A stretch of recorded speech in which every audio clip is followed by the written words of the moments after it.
안녕하세요. 이번 영상에서는 재택근무를 할 때 어떻게 하면 우리가 재택근무를 잘 할 수 있을까에 대해서 이야기 한번 해볼 건데요. 요즘 코로나 때문에 재택근무를 하신 분들이 굉장히 많으실 거예요. 근데 앞으로는 이 코로나 때문이 아니어도 기업에서는 재택근무의 이런 효율성이라든지 효과성을 경험을 강제적으로 하고 난 이후에 실제로 재택근무로 돌릴 수 있는 업종들 그리고 직무들은 재택근무로 지금 돌리려고 하는 추세들이 좀 나타나고 있어요. 그러다 보니까 앞으로 재택근무를 할 때 어떻게 하면 우리가 너무 집안에서 늘어지지 않고 내가 이 루틴을 갖고 이 업무에 집중할 수 있을까에 대해서 재택근무를 할 때 지켜야 하는 10가지에 대해서 이야기를 한번 해보려고 해요.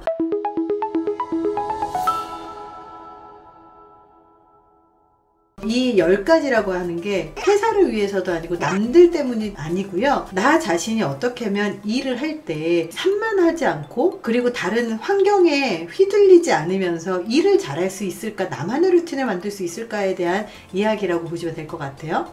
자, 첫 번째는요. 일하는 공간을 정해놔야 된다. 사실은 그 무슨 일들 중에서 가장 중요한 원칙이에요. 집이라고 해서 침대 위에서 책상 하나 갖다 놓고 막 대충 하고 막 이런 상상을 하거든요. 잠옷 입고 막 일을 하는 그런 상상을 하지만 사실은 집에서 일을 한다는 건 굉장히 어려워요. 왜냐면 집이라는 곳이 쉬는 공간이어야 되는데 쉬는 공간에서 일을 해야 된다는 건 일하고 개인 삶이 완벽하게 무너질 수 있다는 얘기기도 하거든요. 그렇기 때문에 우리가 일을 잘하고 그리고 일하고 그 쉬는 시간하고 분리를 하기 위해서는 시간적인 분리도 중요하지만 시간적인 분리보다 더 중요한 건 공간적인 분리라는 거예요. 그래서 집에서도 사무 공간을 딱 마련해야 돼요. 예를 들어서 식탁이면 식탁, 아니면 서재라면 서재, 아니면 책상이면 책상, 이렇게 딱 정해 놓으셔야 돼요. 그래서 꼭 방 한 칸을 사무실처럼 꾸며야 된다라는 이야기가 아니고요. 부엌이든 식탁이든 거실이든 어디든 늘 같은 자리에서 일하고 그 공간을 사무 공간이라고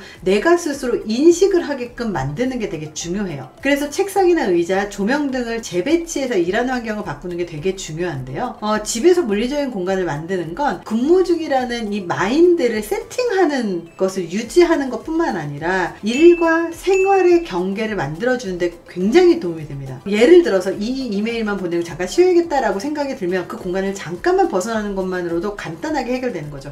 우리가 근무 시간에 탕비실 가서 커피 한 잔 마시는 그 효과가 뭐냐면 이 책상 공간, 사무 공간을 살짝 벗어나는 것 때문에 생기는 효과거든요. 그래서 회사가 아닌 집에서 일을 할 때는 공간적인 분리를 해주는 게 가장 중요합니다. 그래서 저 같은 경우도 집에서 글을 쓴다거나 아니면 집에서 일을 한다고 하면 반드시 일을 하는 공간으로 딱 이동을 해서 여기에서만 일을 하고요. 지금 저희 집에도 컴퓨터가 2개가 있는데 하나는 방송용이고요. 하나는 업무용이에요. 그래서 방송용의 컴퓨터는 방송할 때만 사용하고요. 업무용 컴퓨터는 업무할 때만 사용하고요. 거실에 가면 제가 책을 읽거나 글을 쓸 때 노트북으로 사용하는 공간이 또 따로 있어요. 그래서 이렇게 공간적인 분리를 하다 보면 이 공간에 딱 앉으면 아, 이걸 해야지 자연스럽게 그 업무에 몰입하게 된다는 거예요. 자, 두 번째는요. 루틴을 유지하는데 어떤 루틴을 유지하냐면 아침 루틴을 유지한다. 집에 있다 보면 늘어지기 되게 쉬워요. 그래서 늦잠 자고 새벽에까지 일을 하고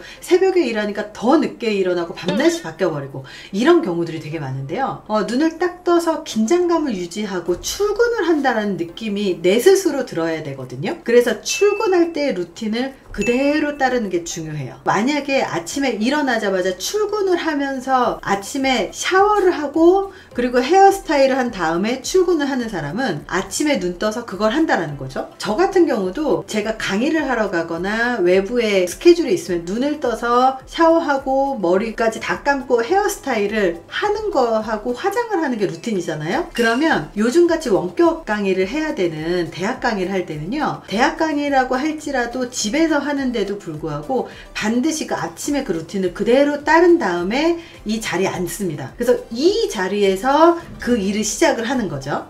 그렇게 자기만의 아침에 출근하면서 하는 의식이라는 게 있어요. 그래서 그것을 하시는 게 내가 출근하고 있다라고 내가 스스로 최면을 거는 것처럼 루틴을 만들어내는 거죠. 그래서 집에 있다 보면 너무 늘어지기 때문에 가장 하기 쉬운 실수가 침대 위에서 잠옷 차림으로 노트북 켜고 일하는 건데요. 일하는 것 것도 아니고 쉬는 것도 아닌 애매한 상태가 돼버리고 맙니다. 자, 세 번째는요. 업무 시간이 됐다면 사무 공간으로 출근을 해야 돼요. 재택근무를 많이 한 사람들은요. 눈을 딱 떠서 추리닝 바람으로 움직이면서 그냥 일하지 않아요. 일을 할 옷으로 갈아입죠. 저도 오늘 재택근무를 하는 오늘 원격 수업 날이에요. 그러면 아침에 일어나서 뭐부터 하냐면 씻고 헤어스타일하고 화장하고 난 다음에 출근하는, 정말 강의할 때 출근하는 정장을 찾아서 입는 거예요. 그래서 옷을 갈아입고 나면 그때부터는 일을 하고 있다라는 인식을 스스로가 인지한다는 거죠. 어떤 사람은 검은색 셔츠를 10벌을 구입을 해서 근무 시간이 되면 그 셔츠와 그 정해둔 바지를 입고 집 안에서 출근을 합니다. 그리고 퇴근 시간이 되면 그 옷을 벗어놓고 추리닝이라든지 잠옷으로 갈아입는 거죠. 스스로 집에서 출퇴근의 경계를 만드는 방법입니다. 네 번째는요. 휴게 시간을 정해놓는다. 재택근무를 할 때 오히려 더 쉬지 못하겠다는 사람들이 있습니다. 사무실에서는 잠깐 커피를 마시러 다녀오거나 직장 동료와 가벼운 대화를 나누면서 자연스럽게 기분 전환은 되지만 하루 종일 집에 있다 보면 꼼짝없이 노트북 안에서만 정말 가만히 있거든요. 저도 일을 하다 보면, 특히 글을 쓰고 책을 쓰다 보면 거의 막 10시간 넘게 앉아가지고 이 자리에서 꼼짝 않고 있는 경우들도 있어요. 정말 많아요. 그래서 일부러라도 이 자리에서 벗어나서 휴식 시간을 갖는 게 되게 중요합니다. 심지어 점심을 책상에서 먹는 것도 있는데요. 반드시 피해야 될 게 음식을 일하는 공간에서 먹는 것. 그래서 시간을 정해놓고 냉장고로 가서 물을 마신다거나, 아니면 커피를 한잔 한다거나, 아니면 밥을 먹을 때 반드시 식탁으로 가서 먹는다거나, 이런 공간의 분리, 시간의 분리를 반드시 해주시는 게 좋습니다. 다섯 번째, 집이라도 퇴근을 해야 된다. 출근을 했으면 퇴근도 해야 되잖아요. 그래서 근무 시간이 끝났다면 이거를 동료들한테 분명하게 얘기를 해야 돼요.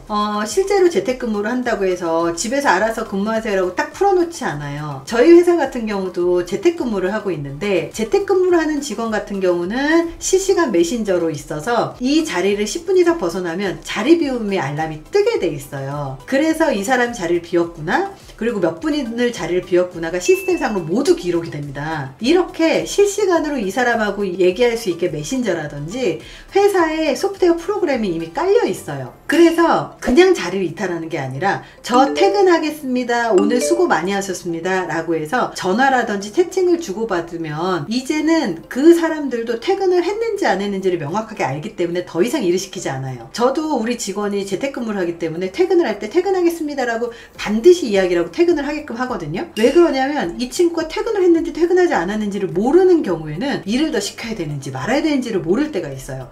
그래서 이렇게 퇴근할 때도 반드시 회사나 주변 동료들한테 알려주는 것이 중요합니다. 여섯 번째는 가족 간의 경계를 세우는 거예요. 재택근무를 하잖아요. 그러면 요즘에 코로나 사태 때문에 재택근무 하시는 분들의 가장 큰 골칫거리가 뭐냐면 애들이에요. 애들이 왜 가장 큰 골칫거리냐면, 아빠가 집에 있고 엄마가 집에 있으니까, 맨날 나가시던 분이 집에 있으니까 너무 좋은 거예요. 그래서 아빠 놀아줘 그래서 계속 이제 쫓아다니는 거죠. 근데 이 애랑 놀아줄 수가 없잖아요. 왜냐면 재택근무도 진짜 근무거든요. 재택근무하면서 집안일을 하거나 애들을 본다라거나 이거는 근무가 아니라 말 그대로 애들을 보고 집안일을 하는 거기 때문에 재택근무 시간 자체는 아침 9시부터 6시면 그 시간만큼은 반드시 일에 집중을 해야 됩니다. 그래서 그 일하는 시간을 정해놓고 그 시간만큼은 가족이라든지 아이한테 방해받지 않고 일해야 되는데, 이거는 협조가 필요해요. 그래서 아이가 예를 들어서 3살, 4살밖에 안 되고 이 어린아이가 어린이집 못 가잖아요. 그렇기 때문에 이 사진 같은 거 보면 애들을 스카이스텝으로 이렇게 바닥에다가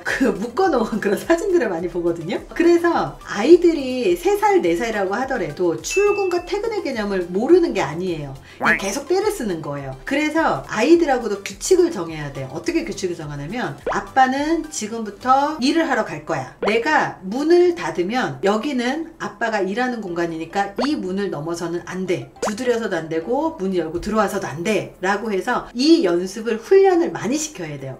처음에는 한번 문을 닫고 10분을 버티는 훈련을 하고요. 또 두 번째는 20분을 버티는 훈련, 30분을 버티는 훈련, 이런 식으로 평상시에 훈련을 해서 훈련 시간이 길어서 8시간을 버틸 수 있게끔 하는 거고요. 아, 이 문이 닫히면 아빠는 출근하기 때문에 나랑 놀아주는 데가 아니구나 라는 것을 명확하게 인식을 시키고 나면 있다면 4살짜리든 3살짜리든 2살짜리든 아이들은 아빠가 출근했다라는 개념을 인지하게 되어 있습니다. 물론 적응하는 시간이 조금 걸려요. 조금이라고 해봤자 한 달도 안 걸려요. 그래서 훈련을 시키면 충분히 가능하다라는 거고요. 배우자한테도 반드시 알려드려야 돼요. 가족들한테 무조건 알려드려야 돼요. 그래서 방문이 닫혀 있을 땐 일하는 시간이라고 하고 내가 문을 열고 나오면 언제든지 함께 시간을 보낼 수 있다는 걸 명확하게 알려주는 게 중요합니다.